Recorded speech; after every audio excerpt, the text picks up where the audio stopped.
Today's podcast is going to be a roller coaster ride, I think. It's with the author of the new book called Extraterrestrial. And on the surface, it is about, and I can't pronounce this right. I mean, I can't pronounce most things right. Oumuamua. That is some sort of something that was in space that came flying by us in 2017. And at first, it was like a comet. Then it was an asteroid. Then they didn't know what it was.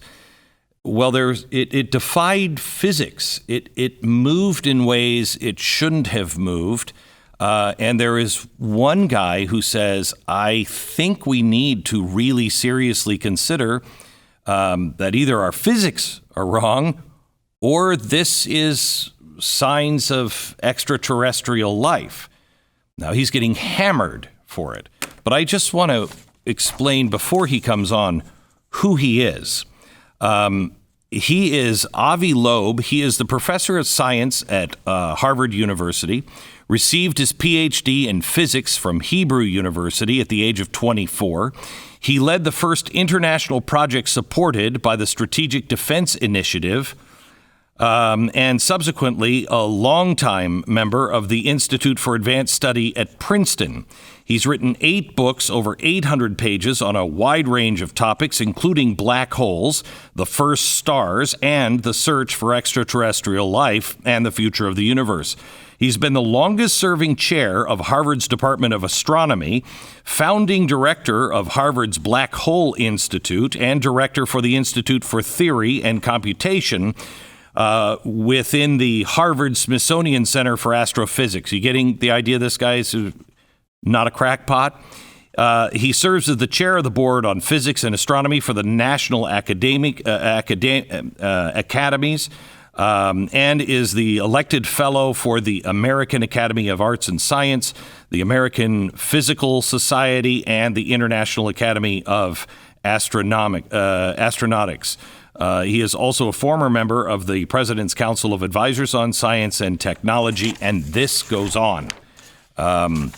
He's not a kook, even though you will see that this story of did we actually just find evidence of extraterrestrial life is more about what we're all going through right now.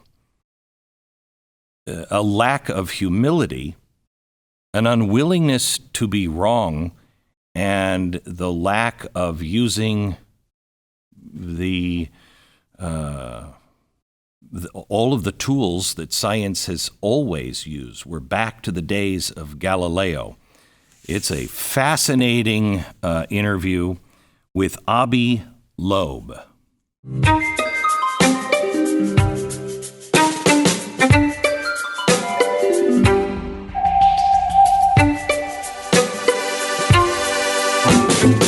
Avi, I can't tell you how excited I am to have you on the podcast. I've been waiting for your book to come out.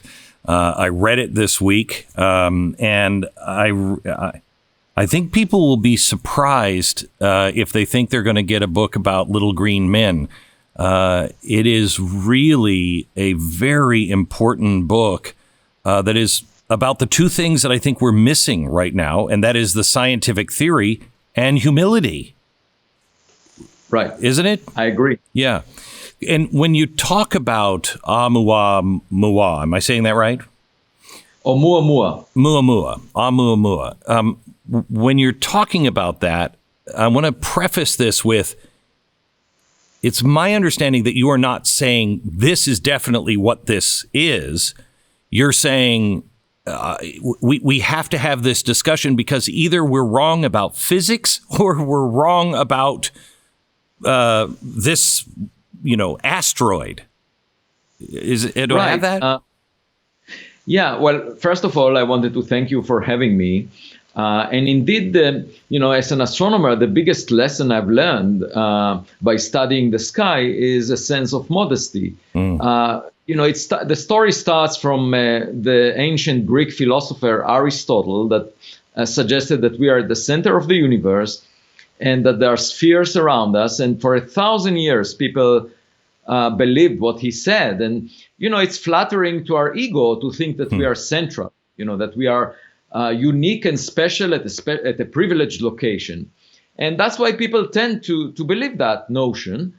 But then Copernicus and Galileo figured out that the Earth moves around the sun. And that was really a shock to many people. And in fact, at first, the philosophers didn't want to look through Galileo's telescope, and they put him in a house arrest. But reality doesn't go away, even if you ignore it. And eventually, we figured out that we are moving around the sun, and the sun moves around the center of the Milky Way galaxy, which is one of 1 trillion galaxies in the observable volume of the universe. So we're clearly not at the center of the physical universe. And then, many people still maintain the notion that we are special and unique, and that there is no life out there except here on Earth.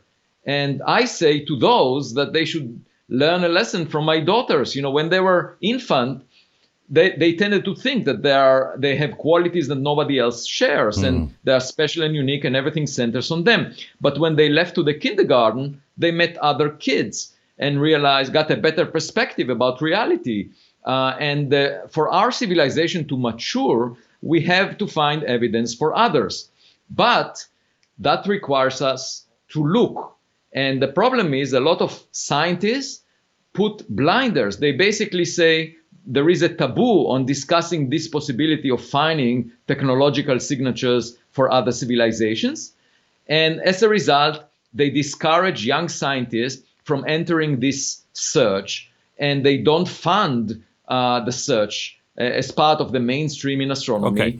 And it's sort of like stepping on the grass and then saying, look, it doesn't grow. And I think it stems from the arrogance that a lot of people have about us being privileged and unique and special. And I think that a dose of modesty and is needed in order to bring us back to reality, so to speak. And it's really unfortunate, but this is one of the messages in my book. So we have so much to cover. I think your book is so universal, even though the part of what happened in 2017 is phenomenal, and we're going to get to that in a minute. But your message right now is so universal because I think what you're experiencing in science is happening everywhere.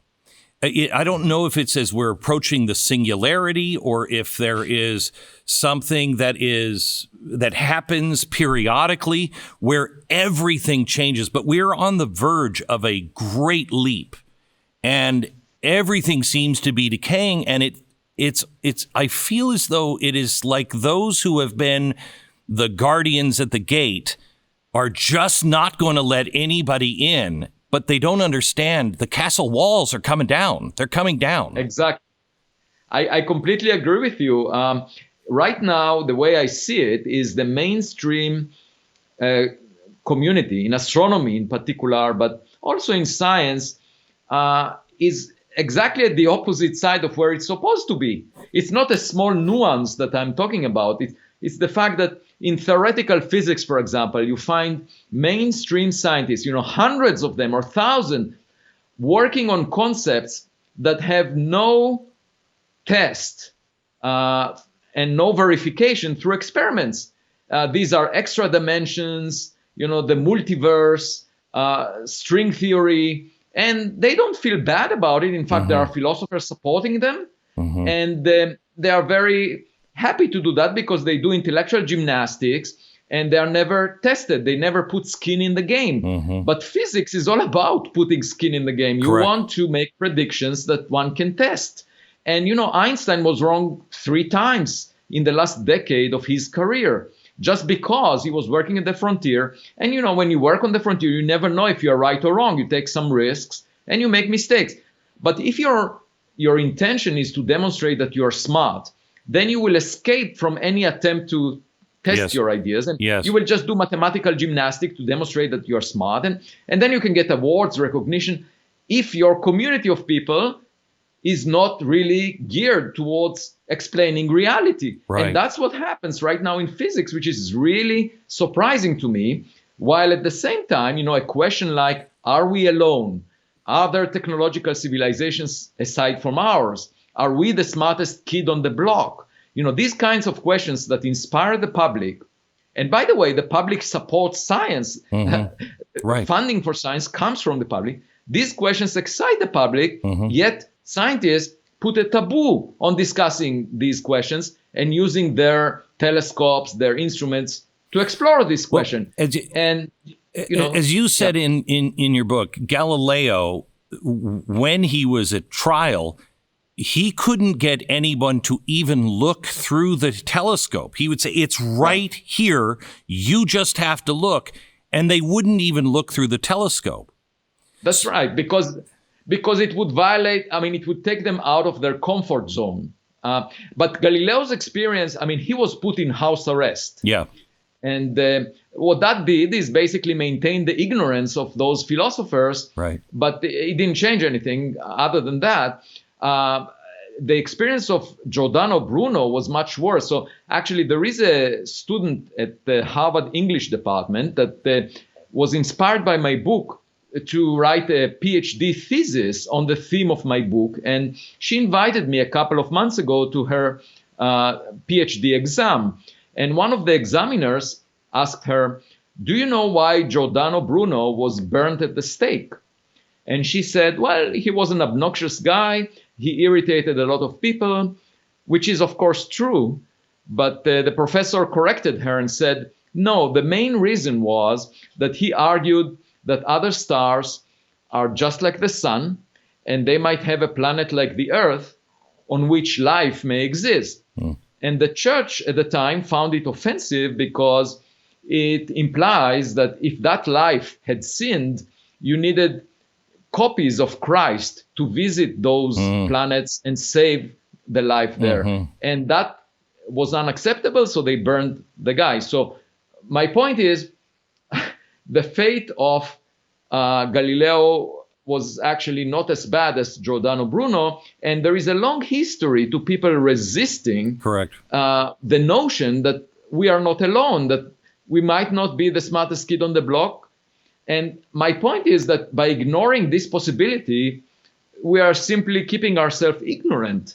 It doesn't change the reality. They may be out there, and we could learn from them, by the way. We could learn lessons from other civilizations. In the book, and then I want to turn to what happened in 2017. In the book, you compare the universe to grains of sand. Can you give that analogy? Right. So actually, as of a few months ago, there was a paper analyzing the latest data from the Kepler satellite that implies that a substantial fraction, about half of all the sun-like stars in the Milky Way galaxy, have a planet the size of the Earth, roughly at the same separation. And what that says is that the conditions we find on Earth could be replicated in all of these Earth-Sun systems that are, there are billions of them within the Milky Way galaxy alone. And if you repeat the same circumstances, you might get similar outcomes. You might get things just like us. Right. And then there are 1 trillion galaxies like the Milky Way in the observable volume of the universe. So altogether, the number of planets like the Earth on which things like us may exist is more than the number of grains of sand on all beaches on Earth. And if you think about all the kings and emperors that were extremely arrogant in conquering a piece of land on Earth, that is equivalent to an ant that hugs a single grain of sand on the landscape of a huge beach. Right. It's not very impressive. So how can anyone be arrogant? I mean, not only just in terms of the vast size of the universe and the number of planets like ours, but also in terms of the fact that we live for such a short time, and we should just focus on the substance, right? Not pretend that we are powerful and so forth, and just try to figure out the world. That is what a kid does. And something bad happens when these kids turn into adults. They start worrying about their ego, start promoting their image, when they get tenure in academia, they create those echo chambers of students and postdocs that make their voice louder so that they can get prizes and awards. It's not really about us. Science is about a dialogue with nature, and sometimes nature is more imaginative. We should be open-minded. If we see anomalies like Oumuamua was, we should consider the possibility that we need to revise our notion. Maybe it is space trash, some technological equipment. Why put a taboo on such a possibility? Why avoid discussing it? Why ridicule that when all evidence is that this object is nothing like we have seen before? Okay, so let's start here. By the way, you are so right. As I'm listening to your book, I keep thinking of the Christian idea of Jesus saying, "Come to me as a child," and I spent a lot of time pondering that. And a child asks the same question over and over and over again, and that is why. And if we aren't, when we stop asking why, we're in trouble. And exactly. No, I completely agree with this notion. The Harvard Gazette, which is the Pravda of Harvard University, the official newspaper of Harvard University, they asked me what is the one thing you would like to change about the world? Which is a big question. And my answer was, I would like my colleagues in academia to behave more like kids, just along the lines that you just mentioned. Because kids, are more about exploring the world, and they are more humble. They're not connected so much to promoting themselves, to their egos. And they are willing to take risks, make mistakes. They realize that they have to learn, okay? I think we have a lot to learn. What we know is just an island in an ocean of ignorance, and why should we pretend that we know a lot? Why should we pretend that we are powerful? I see no other honest point of view than being modest, Right. I really find it strange to see my colleagues claiming that they know the answer before they actually check it. Yeah. Once we... I wrote just recently that the only thing I'm certain of now in my life is that I'm not certain of anything. And the minute we become certain on things, we're in trouble. Let's go back to 2017 and describe what the observatory picked up in Hawaii and named it basically the English equivalent of, if I'm not mistaken, the Visitor, right? A scout, yes. Yeah, a scout. So, that's right, a scout. Oumuamua means a scout or a messenger from far away. And this is the very first object that was discovered near Earth that came from outside the solar system. First question. It's an interstellar First question. The reason we know that is because... Why? There should be interstellar space junk, floating everywhere. Why is this the first one we've ever found?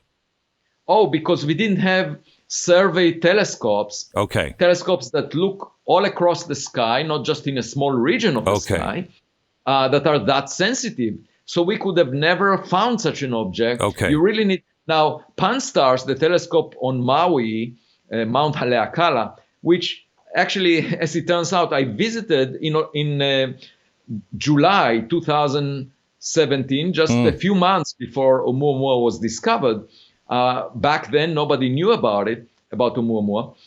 So that telescope was constructed because Congress tasked NASA to find 90% of all the objects bigger than 140 meters that will come close to Earth. And the reason is, we know that the dinosaurs were killed by a big rock, roughly the length of Manhattan Island.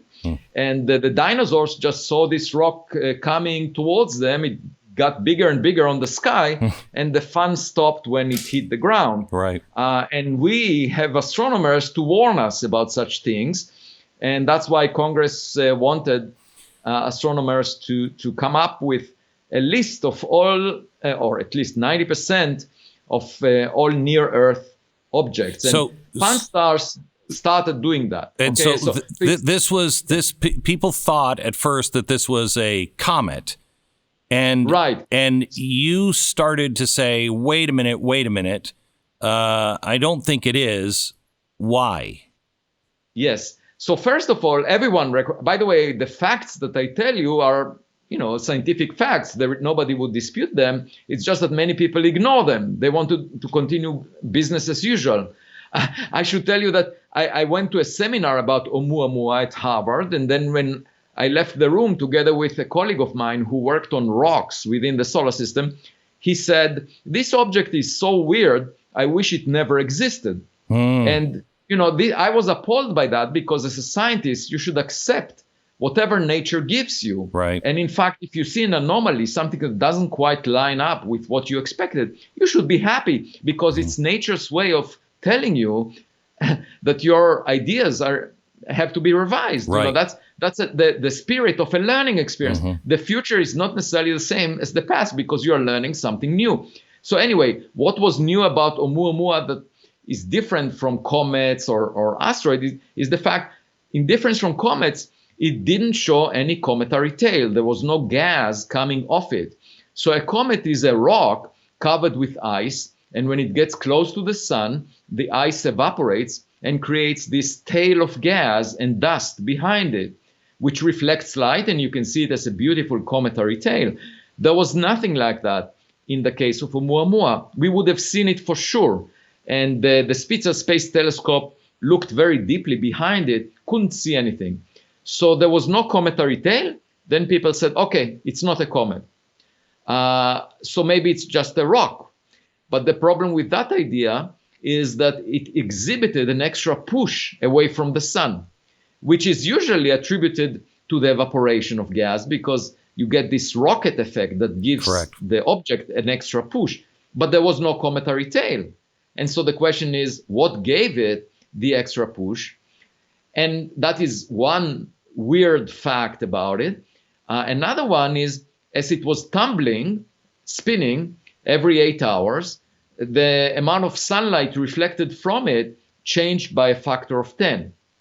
And that means the area on the sky that it occupies changed by a factor of 10. And think about a piece of paper that is razor thin tumbling in the wind. A change by a factor of 10 is a lot, because it's unlikely to be exactly edge on. And it means that projected on the sky, it is at least 10 times longer than it is wide. And the best fit to the variation in the light reflected from it was a flat object, pancake-like, not a cigar-shaped object, the way it was depicted in a famous cartoon. And so you have a pancake-shaped object that shows an excess acceleration. And the only way I could explain it is it's from reflected sunlight. And actually the force declined with increasing distance, just like you expect from reflected sunlight, inversely with distance squared. And so maybe it's an artificial object, because it needs to be very thin, like a sail, in order for it to be pushed by reflecting sunlight. And a sail on a boat is pushing the boat forward by reflecting air, wind. And you can imagine a light sail. This is a technology that we are currently developing for space exploration. And the advantage of it is that the spacecraft doesn't need to carry the fuel with it. Wow. Okay. So one more thing I should say. Yeah, in September 2020, there was another object discovered that showed an excess push away from the sun and no cometary tail. And it was given the astronomical name 2020 SO. And then the astronomers realized that it was a rocket booster from a 1966 mission called Lunar Lander Surveyor 2. And the rocket booster was hollow and thin, and that's why it exhibited this extra push. So my point is, we can tell the difference between a rock and a thin object based on the way they behave. There is no cometary tail, and you get an extra push in the case of a thin object. And therefore, in the case of the rocket booster, we know that we produced it. In the case of Oumuamua, we don't know who made it. So, so when you were describing the surface in the book, I saw like a mirror-like or metallic, a smooth kind of surface? Would that have been what it looked like? Because we never really could see close enough, right? Right. We could not get an image. Of course, a photograph is worth 1,000 words. If we had a photograph, everyone would agree whether it's a rock or artificial, right? The problem is that it was discovered on its way away from us. So it's sort of like having a guest for dinner and realizing that this guest is interesting only when the guest leaves through the front door into the dark street. But the point is that in the future, within a few years, we will be able to see many more of the same, because there would be the Vera Rubin Observatory, much more sensitive than Pan-STARRS, that will survey the sky. And it could find one per month. And when we find one that approaches us, we could potentially send out a spacecraft that will take a close-up photo of it. So when you said it was like a sail and it was catching solar light winds, is there anything naturally occurring that would do that we know of? No. So that's exactly the point. That if you imagine a thin object like a sail that is being pushed by reflection of light, there is no natural process that would produce it. However, so in the subsequent years, after my paper came out with my postdoc Shmuel Bialy, various people tried to explain the strange properties of Oumuamua from a natural origin. And they always discussed something that we have never seen before. Like, for example, a hydrogen iceberg, a frozen hydrogen, a chunk size of a football field of frozen hydrogen. And then when the hydrogen evaporates, just like in the case of a comet, you don't see it. It's because hydrogen is transparent. The problem with that idea is that a chunk of frozen hydrogen would evaporate very quickly along the journey. We showed that in a paper that followed up on this suggestion. So it won't really survive in interstellar space because of the absorption of starlight. And then there was another proposal. Maybe it's a collection of dust particles, like a dust bunny, that is 100% less dense than air. So you have this cloud of dust reflecting sunlight and getting pushed. Again, it's hard to imagine how something that is 100 times less dense than air would survive the journey. So these examples just illustrate to you that people that try to really explain the facts encountered difficulties and came up with scenarios that involve something that we have never seen before. And these scenarios appear to me less plausible than a light sail. And so, I don't see why there should be an objection to putting that possibility on the table, an artificial origin. And unfortunately, many of my colleagues prefer not to discuss this possibility at all. Okay, so there was another problem with it. Our infrared, as it was leaving the area of the sun, it should have heated up, which would, if you had hydrogen, a hydrogen block, and as it got close to the sun, it would make that turn into gas, which would help it propel itself. But it would also be smaller on the other side of the sun because it would have expelled some of that stuff. There was no tail. We believe it was the same size. And our infrared showed that there was no increase in heat, right? That's right. That close to the sun? How odd is that? Yes, so we know the temperature that its surface should have gotten to because we know the trajectory. So if you know how close it gets to the sun, you know how hot the surface of this object must be. And then we can expect how much heat we would detect depending on its size. The bigger it is, the more heat we get. Sure. So the Spitzer Space Telescope did not detect any heat coming off it. And as a result, you can set an upper limit on its size. It has to be smaller than something so that we would not detect the heat. And that, on the other hand, implies that it must be relatively shiny because we see a certain amount of reflected sunlight. So if the size is small and you see a certain amount of reflected sunlight, it means that it's more shiny than if it were bigger, And it looks like this object was on the shiny end of all the comets or asteroids that we have seen. So it's It's more than average shinier. And there were other anomalies about Oumuamua. It came, for example, from a very special frame, which is called the local standard of rest, which is sort of like the galactic public parking lot. That's the frame that you get to when you average over the motion of all the stars near the sun. So there is a sort of a rest frame locally. And this object was at rest in it. And only 1 in 500 stars is so much at rest. The stars are moving relative to that frame. And so, in fact, the sun is moving, and that's the origin of our relative speed. Right. Relative to Oumuamua. Oumuamua was just like a buoy sitting on the surface of the ocean, and the solar system, like a giant ship, bumped into it. So it wasn't moving, because I looked the speed up, and it's the fastest object I think we have seen at 85,000 miles an hour. And so, but it was at rest, and we were moving?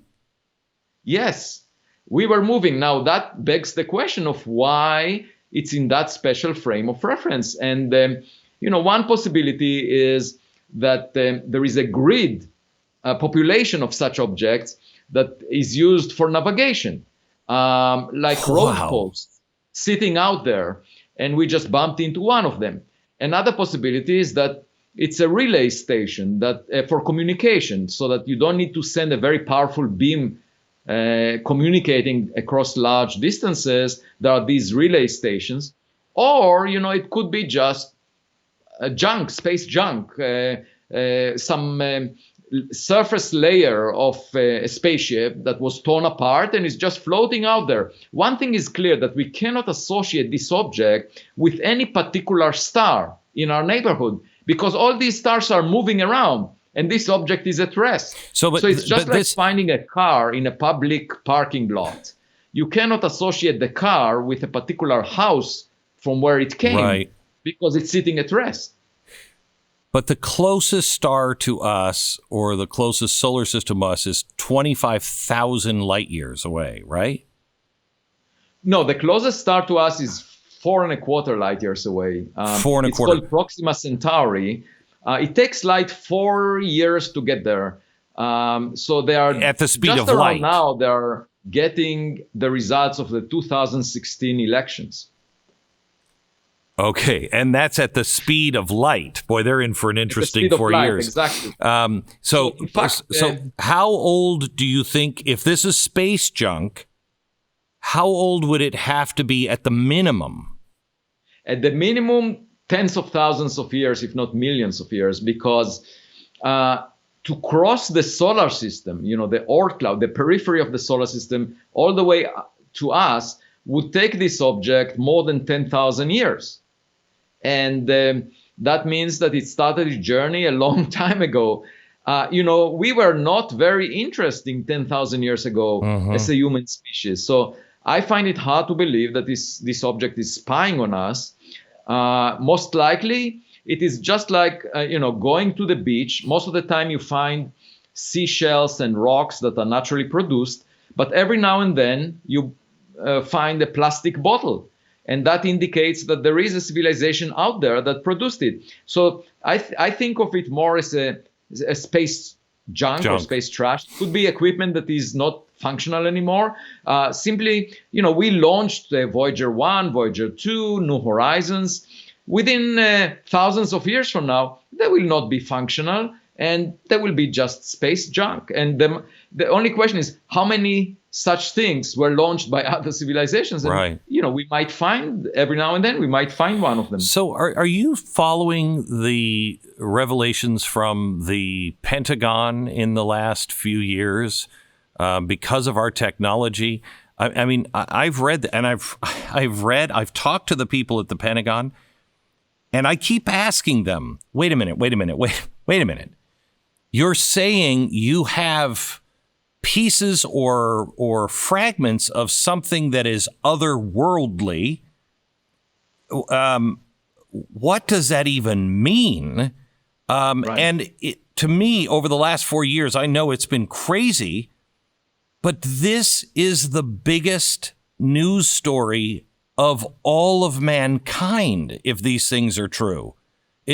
Right. No, I mean, this general question of finding evidence for other technological civilizations is the biggest question that we have. It will change everything. It will change our perspective about our place in the universe, our aspirations for space. It will have a huge impact on our culture and on our society. With respect to the Pentagon Papers, and by the way, they're supposed to release everything they know about UFOs as part of the COVID bill in 6 months or so. On that, we have to see exactly what right. And I'm not talking about Project Blue Book and all of that stuff. I'm talking about the new evidence that we have now that we can track. And we tracked objects that were seemingly tracking us for, I think, 3 weeks. And we had it on several different systems. I think our technology has changed.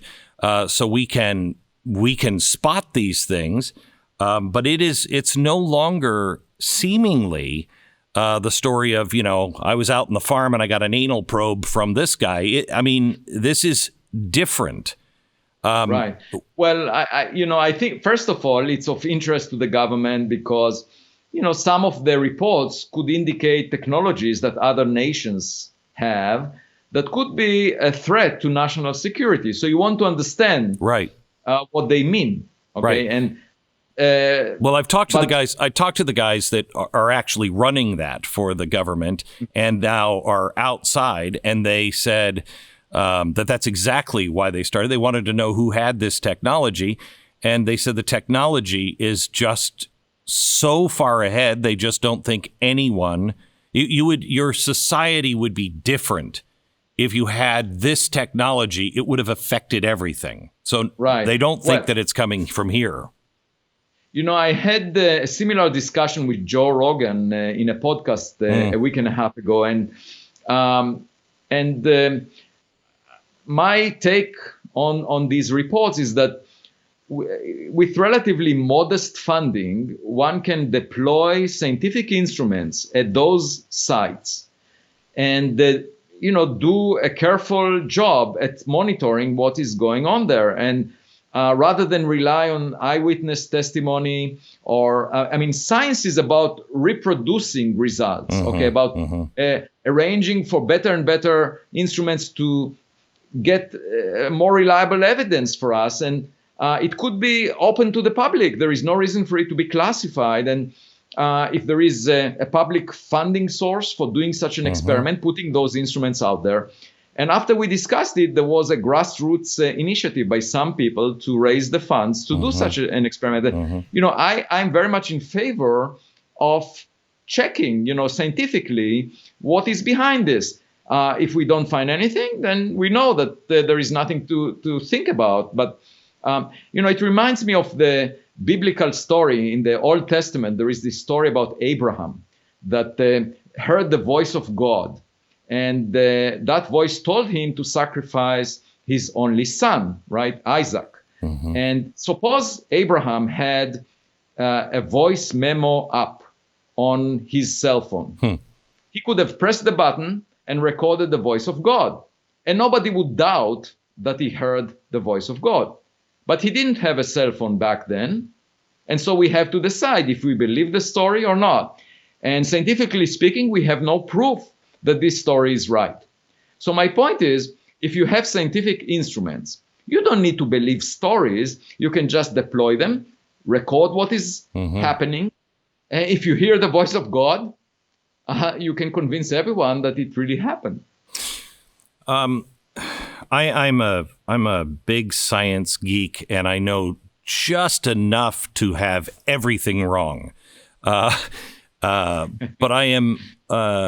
I've been fascinated with the singularity. I remember in my 30s, I was fascinated by black holes and baby universes by Stephen Hawking, and his description of our universe as being just one soap bubble in a collection of soap bubbles, and you can't go between any of these universes, which makes you even feel smaller than you do if you understand the size of this universe. I actually have a variant on this, which is, we don't know what happened before the Big Bang. Right. There is a point in time when everything that we see started. Right. Okay. And, by the way, it matches more or less the idea that is in the first chapter of the Bible, the Old Testament, that there was a beginning in time. But the question is, what was there before? Where did it come from? What is first cause? And I thought about an interesting possibility. So right now we have Einstein's theory of gravity, and we have quantum mechanics. These are two pillars of modern physics that are not unified. We don't have quantum gravity. And therefore, we cannot go back in time beyond the Big Bang. So the Big Bang is simply the breakdown of Einstein's theory of gravity. And we know why, because it doesn't incorporate quantum mechanics. So suppose we had a theory of quantum gravity that we can trust. Then, in principle, we could contemplate the conditions under which we will create a universe in the laboratory by irritating the vacuum. In principle, it's possible. And if that is the case, perhaps the umbilical cord of our universe was in the laboratory of another civilization that created our universe, and that's where the Big Bang came from. And then when we understand that, we will create another baby universe. So it's just like in human families, you have a baby that has a baby that has a baby, and that may explain how the universe came to exist. I actually agree with you, even for me at least, theologically, I agree with that. With quantum computing now, are we going to be able to answer some of those questions? What is quantum computing?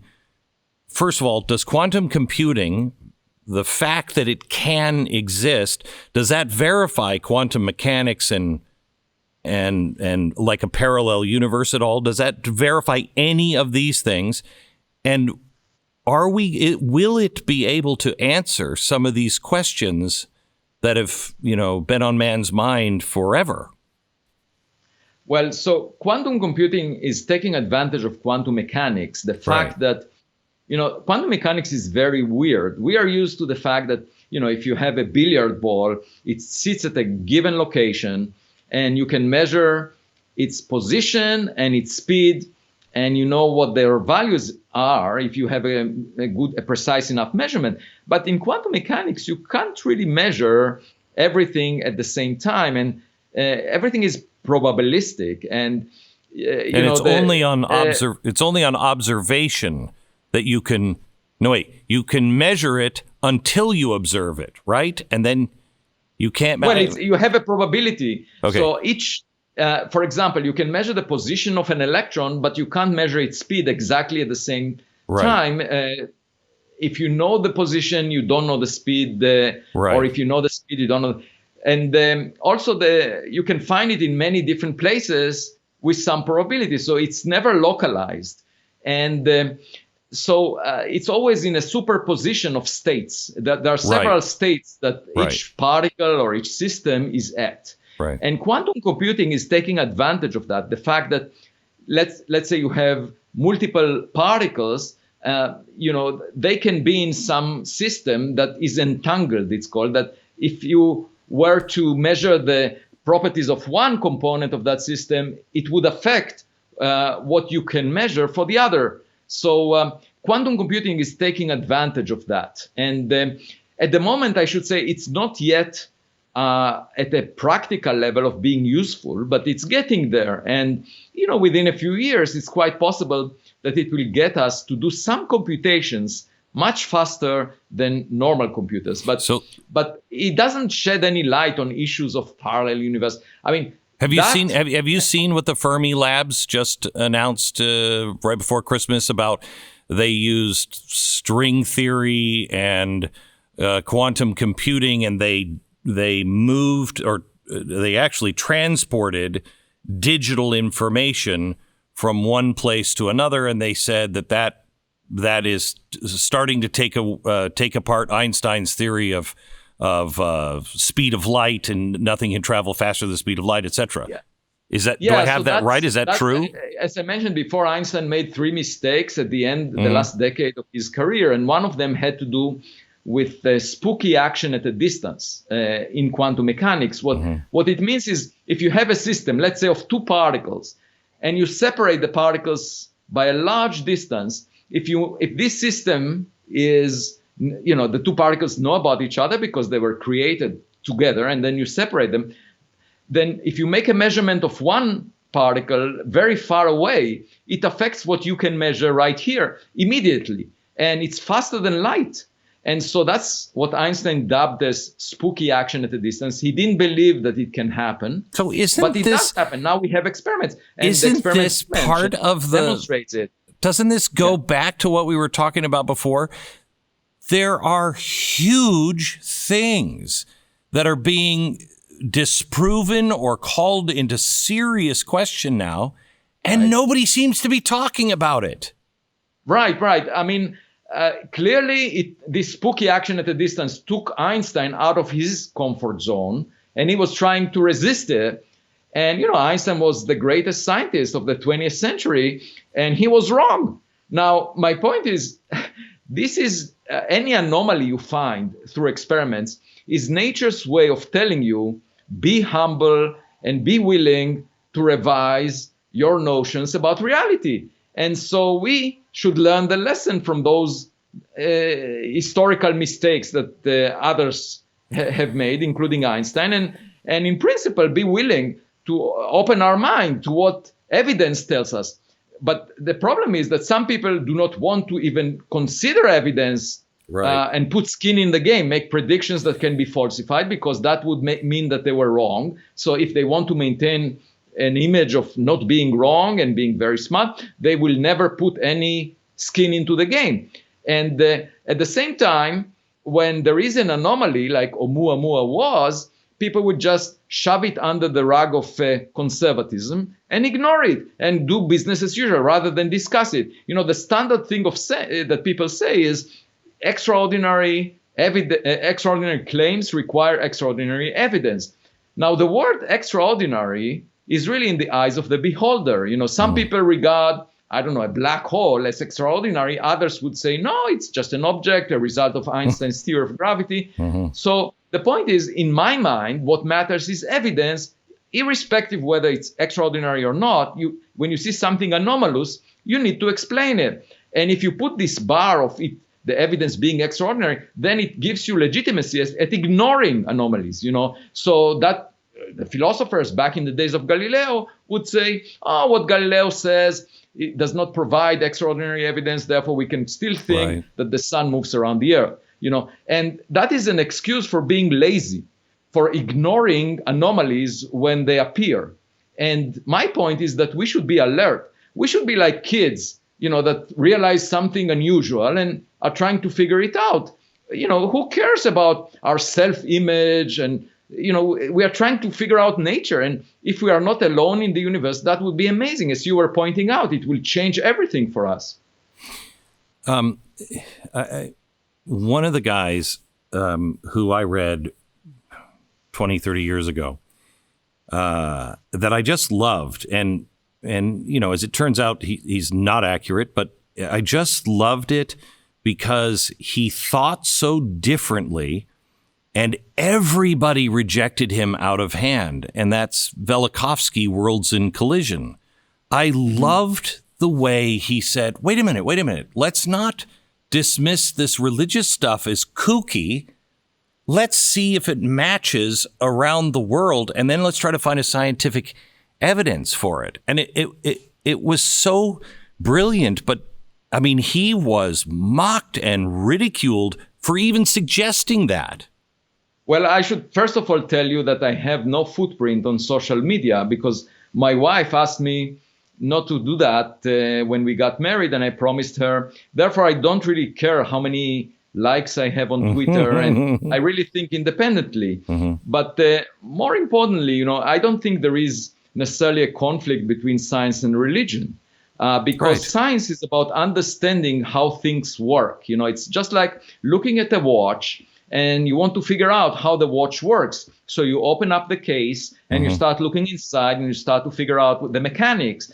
And that's what science is about, figuring out how things work. Now, if you are religious, in fact, you would like science to succeed in this endeavor because it increases the awe that you have about the watch, how delicate and how sophisticated it is. And science improves your appreciation of reality. You see all the delicate details. For me, for example, the fact that the universe is controlled by a set of laws that we discovered here on Earth, and they apply throughout the entire universe. That's remarkable. We have laws that we apply in society, and many people do not obey them. And when I go every morning to look at my daughter's room, it looks like a mess. So how come the universe is so organized? That's amazing. Right. So my point is, physics tries to figure out how things work. And it seems like they are extremely well organized in terms of natural laws. And when you figure them out, it will only increase your awe as to how impressive the universe is. And then you can dress it up, your impression, you can dress it up with your religious beliefs. And that's a completely separate layer. Because it's not about how things work. It's more about what does that mean, So if you look at the watch, what's the purpose of the watch and why does it exist in the first place? You can ask those questions which are beyond physics, metaphysics, and they don't overlap with the scientific questions. So there, in my view, you can separate the two. And there doesn't. So the only reason there was a conflict was because some people that were theologians tried to also make suggestions for how the world works, and then they were wrong. And so they should not invade that territory. That territory is of the scientific endeavor, and the science is doing a pretty good job at figuring out how things work. I think that it's if there is a God. He's the author of science. He's the author of chemistry. He's the author of mathematics. He'd have to be. He would agree with all of these things because it's so precise, and he can't violate his own system if there is a God. But it doesn't. Science. Science has grown so arrogant, and when science or theologians grow arrogant, they attack one another, where one has to be right and the other has to be wrong. My father used to say, I don't think so. Yeah, I don't think so either. And by the way, just another point, I don't think that science is an occupation of the elite. I don't think that being a scientist puts you on a pedestal. For me, science is a way of life. When the sewer in my basement gets clogged and I try to solve the problem with a plumber, I apply the same thinking that I do when I see an anomalous object like Oumuamua. I just try to figure it out. And it's like a detective story, as you were mentioning, and you apply common sense. You put some possibilities on the table. And, I always think about anything that I encounter the way I do my science. It's not a status symbol. It's actually thinking about reality, trying to figure out how it works. That's why I think it's not in conflict with religion, because you're just trying to figure out how things work. And then, then you can ask, why do they exist in the first place? And why do they have this configuration? Just like you ask about the watch, was there a watchmaker and what was the purpose? But those questions go beyond physics. And just putting physics on a pedestal and saying, we don't want to engage with any theology. And I think it's the wrong view. And indeed, it reflects arrogance, because these are completely different facets of human thinking, So let me go back to one of the questions I asked you right at the beginning, and that was, and you agreed with the premise, but I want to go deeper on, can you give me any evidence? Are we, this tension that we're feeling in politics, in banking, in every field, everything is changing. Is that because, is that unique? have there been times where everything changed, like I think it's going to, or is this because we are approaching, some sort of singularity, some sort of grand unified theory? What is it that is this usual, or is this different? I think it's different in the sense that the technologies that we are developing right now are changing on a few-year timescale. So they are advancing exponentially on a few-year timescales. And that's why you see this rapid change. Now, you're asking a different question. Where does it lead? And will it continue to evolve that way in a stable fashion, or it would lead us to a state that would be untenable, like a singularity that will change everything for us?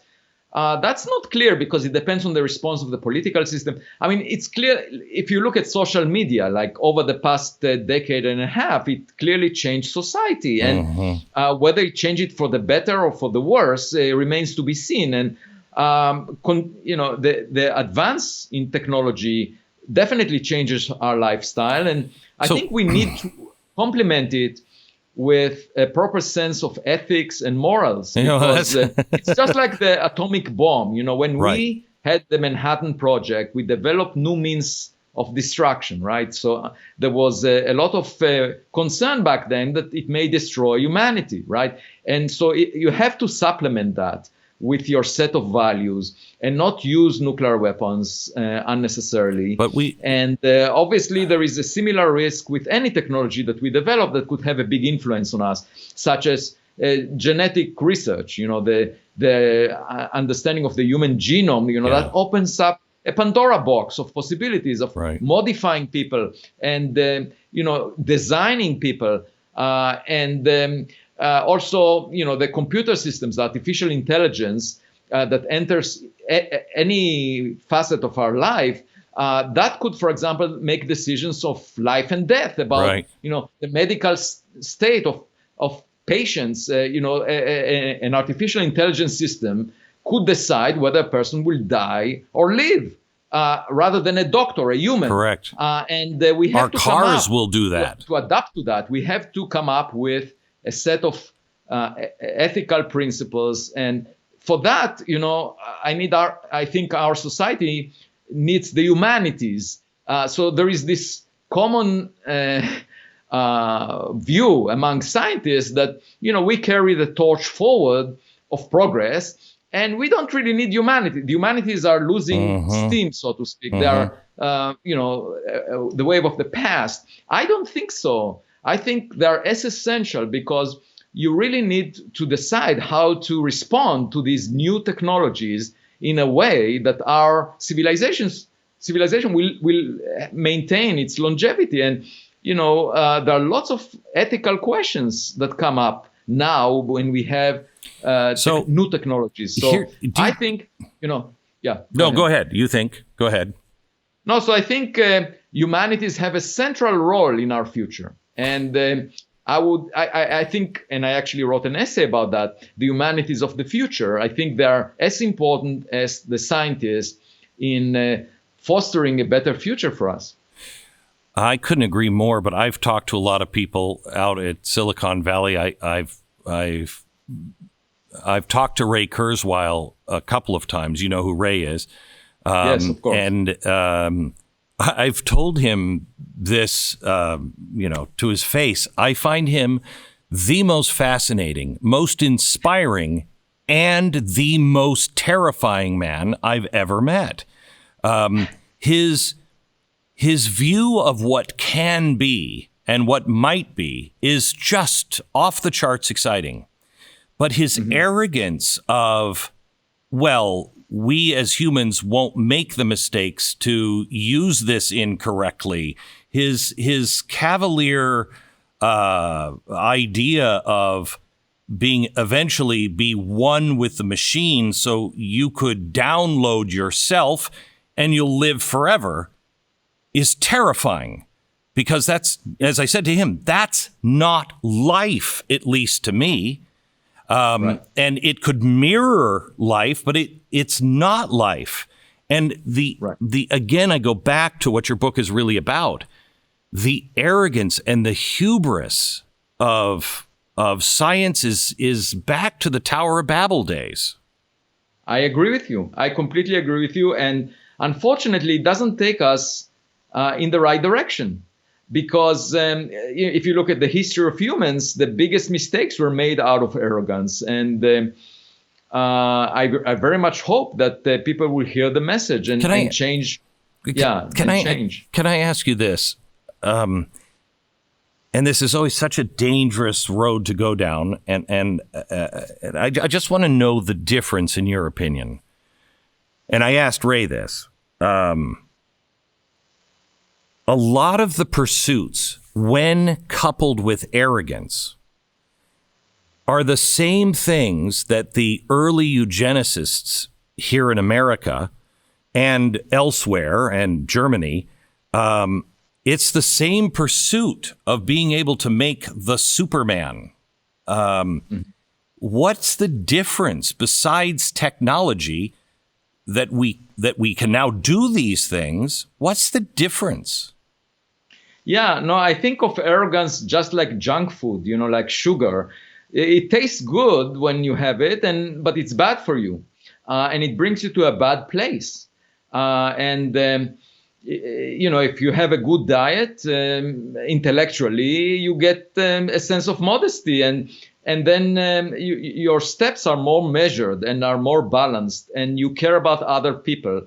Arrogance leads you in the direction of dismissing the values of other people. And I very much agree with you that we should not surrender to this tendency. I mean, people like sweet things, right? Junk food tastes good. We should just try to avoid it, and it requires some effort.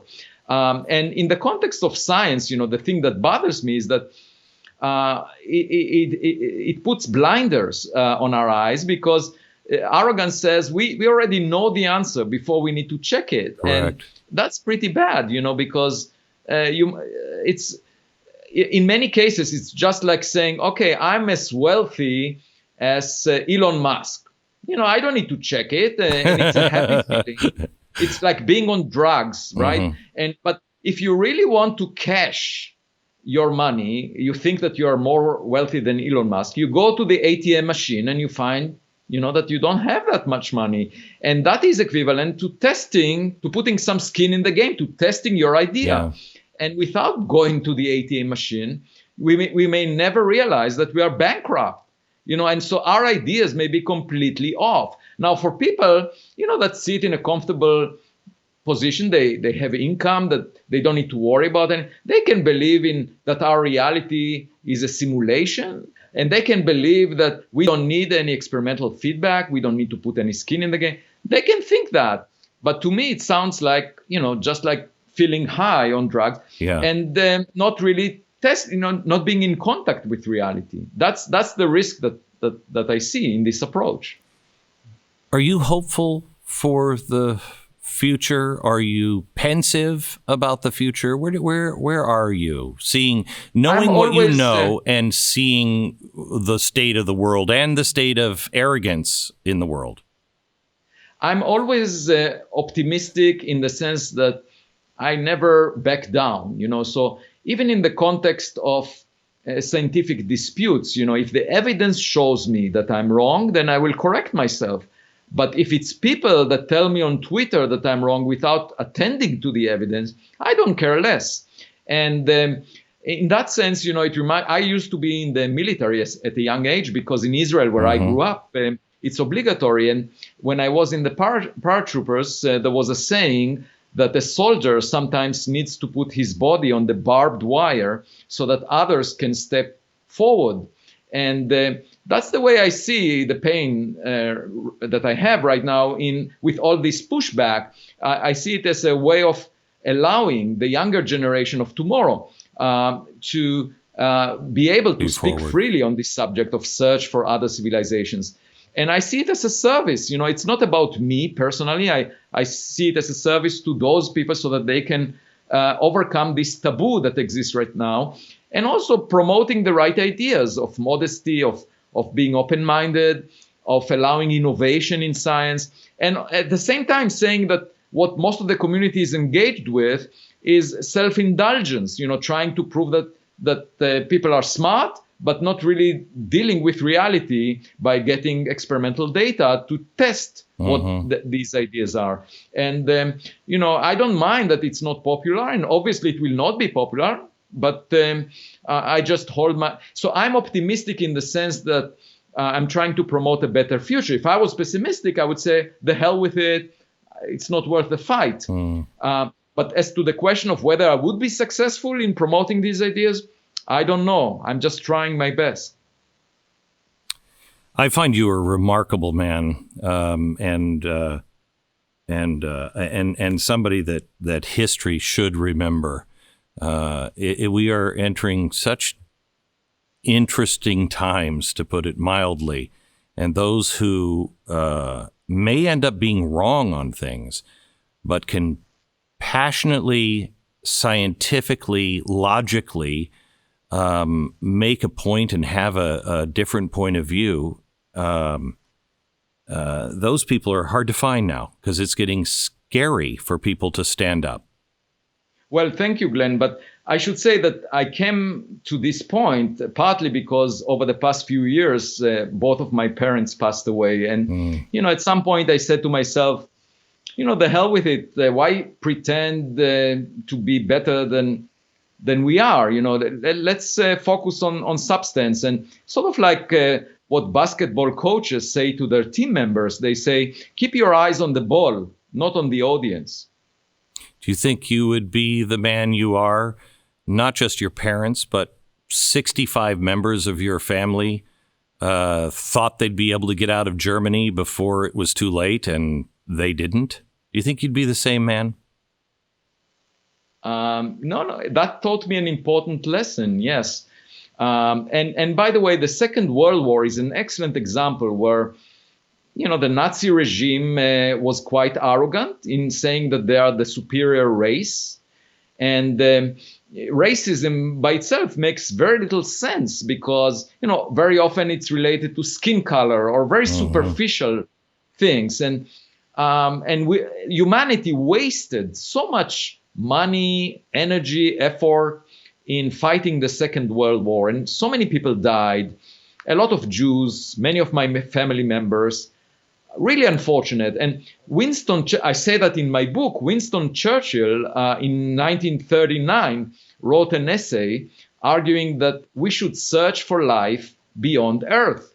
And just around the time when he was about to publish it, he was recruited to be the prime minister in England and didn't have a chance to publish it, and then spent many years fighting the Nazi regime. And just imagine if instead of the Second World War, we would use all these resources to search for life elsewhere, the way Churchill advocated. Imagine, where would we be today? We would know much more. Imagine if Wernher von Braun, his intellect would have been employed instead of in the 1960s, in the 1930s and 40s. It's an honor to talk to you. Hope we can talk again. Keep up the fight and let us know what else you find. Thank you, Glenn. It was a real pleasure speaking with you. Thank you. God bless.